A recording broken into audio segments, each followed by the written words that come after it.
agony, like it was very painful. I'm looking at the two books, pushing aside the Bible, bringing the Quran closer. So I made dua and I was praying to Allah. So the next day I had to go in for an MRI. This is some miracle from God. He said, you are completely cured. You mean that you haven't taken Shahada yet? No.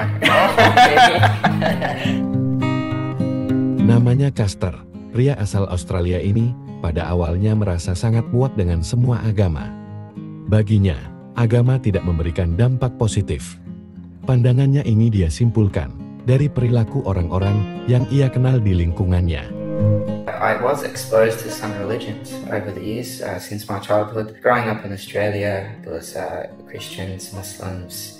I even had contact with Jews as well. It left a bad taste in my mouth. I saw a lot of hypocrisy, a lot of lying, a lot of people claiming to be religious, but their actions, their behavior, it was no different from those who didn't follow a religion. So I just thought everybody were hypocrites. I stayed away from all religion. I didn't want anything to do with it. I was very confused. I didn't know who was right, who was wrong. Everybody claims to be telling the truth, but everyone lived exactly the same lives. So on the outsides, they're all pious people, but in the background, not at all.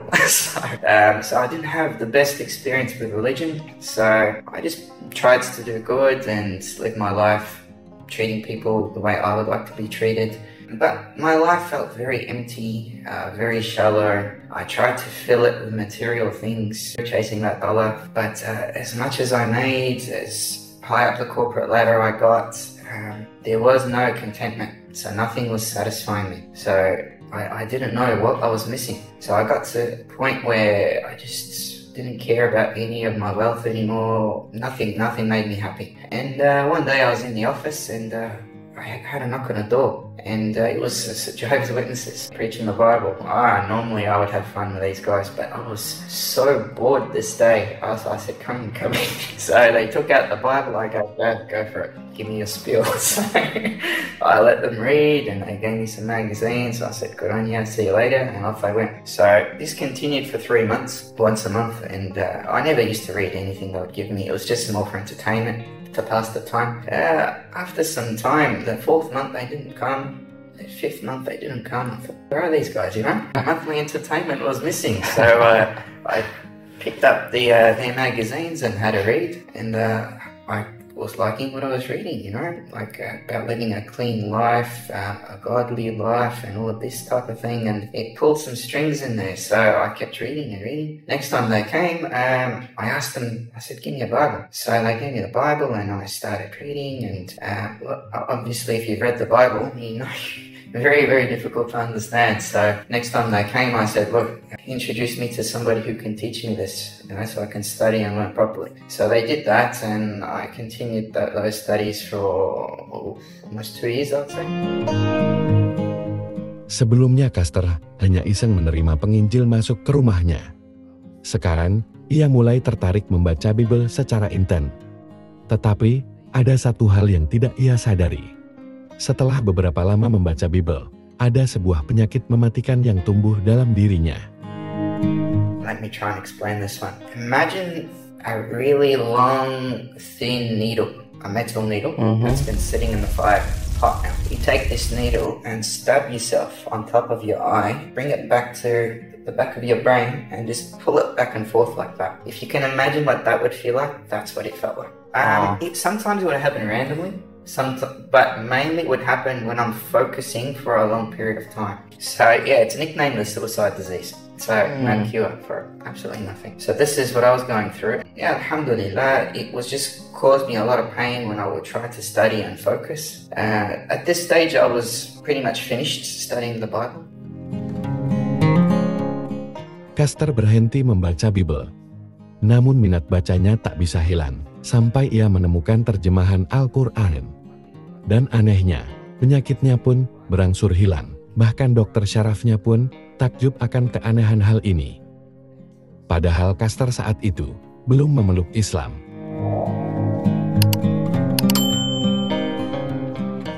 And I was at the bookshop one day and I saw the Quran in English.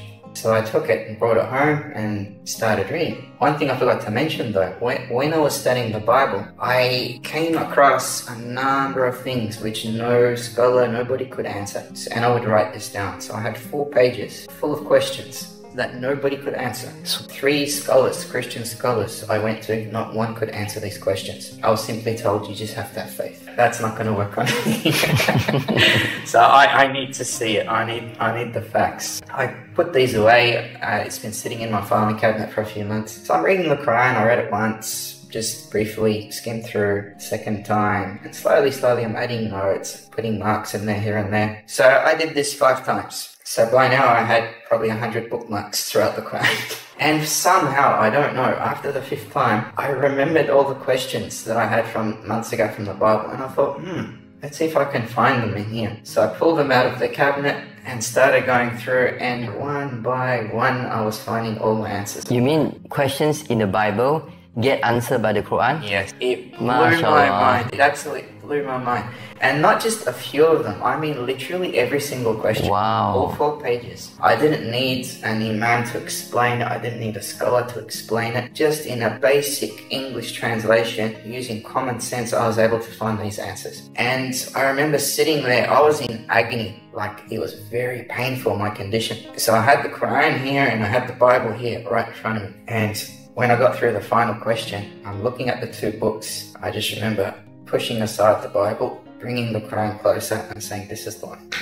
This is the one. This one has all the answers. This is the one I'm going to follow. So I made that decision, and I did something at this point that I don't think I'd done before. So I made dua, and I was praying to Allah specifically, asking for forgiveness. This was my first prayer I was making to Allah. And what I was asking, it wasn't for money or material things. I asked for one thing.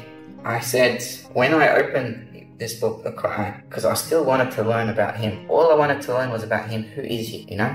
What is he to us? What's the relationship we have with God? That's what I wanted to learn. So I said, when I open your book and I read about you, please take away my pain. When I'm finished and I closed the book, and so I was in the process of preparing for brain surgery during this stage. And the next day, when I woke up, I usually would feel some pain, but I didn't feel anything. Actually, I felt supercharged, like full of energy. So I thought, wow, this is good. I'll make the most of it. So I went for a run by the beach and came back, and I still felt really good. I didn't know what was happening. So the next day, I had to go in for an MRI, preparing for brain surgery. So I did that.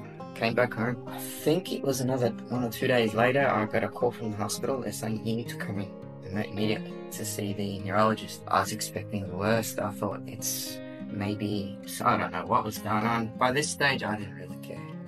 Even if it was death, no problem. So I went in, and I'll never forget the look on this the neurologist's face. He's just sitting there, just giving me this weird look. And up behind me on the wall was the picture, the scan of the MRI from my initial diagnosis years ago to the one that was done a couple of days before. He only had one light on and the other one was off. And he's pointing at the first one. He goes, look at that, what do you see? I take a look at the MRI. I said, yeah, this is my scan, and this is where my problem is in the brain. He goes, flick the switch on the next one. So I did it. Light comes on, I'm looking at the picture. He goes, what do you see here? It looks like a completely different picture. I'm looking at it. I don't know what this is. I don't recognize this. He goes, this is the MRI from the day before. And I'm trying to process what he's trying to tell me. I didn't understand. Have you been seeing any doctors behind my back? I'm like, no, I haven't been cheating on you. You're my only doctor, you know? And he goes, have you been taking any different medications? And I said, no, I stopped. By this stage, I stopped taking all the hospital medications because nothing was working anymore. So I said, no, I'm not taking anything. He said, are you doing something different? Something you changed in your lifestyle? I said, no. I said, tell me, what's going on? And he's leaning back in his chair and he's stroking his little beard and he's shaking his head. He goes, I don't know how to explain this to you. He goes, the only thing I can think of is that this is some miracle from God. He said, you are completely cured. He said, we don't need to do surgery on you. He said, everything has fixed itself. So my brain started processing this information. And then I remembered the dua that I made. And I thought, hang on, I only asked to take the pain away while I'm reading the Quran. That's what I asked for. What's going on here? I asked for this, and what I was given was priceless. Allah did my surgery for me. He performed the surgery. I was speechless. And I just stood there thinking, I already made the decision that this was it, this was the religion, Islam is the way. But after having my tiny little dua answered in this way, I said to myself, okay, now I'll be praying 5 times a day from now. I made dua asking for forgiveness for everything, and I didn't know Shahada cleans you. I didn't know, I hadn't got to that part yet. You mean that you haven't taken Shahada yet? No.